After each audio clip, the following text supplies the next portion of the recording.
In today's tech video, we're tackling a common question of how to delete apps off your Westinghouse smart TV. Whether you're decluttering your home screen or freeing up space for new apps, I'm here to show you how to do this. So let's dive into it.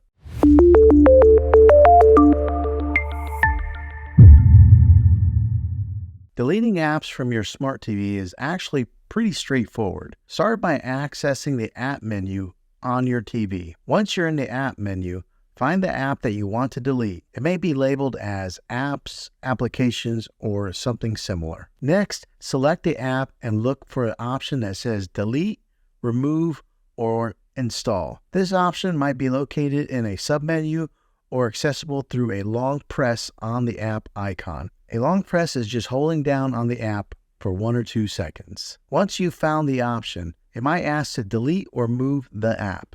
Just confirm that you want to delete it. And just like that, it's gone. The variation of how to delete an app on your TV always depends on the year and the model of your TV. But this method I explained should point you in the right direction of how to delete an app on your TV.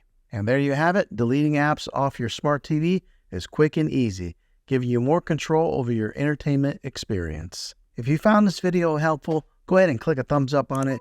Go ahead and subscribe to my channel. I make tech videos all the time, and I'd love to have you back in the next one. Take care.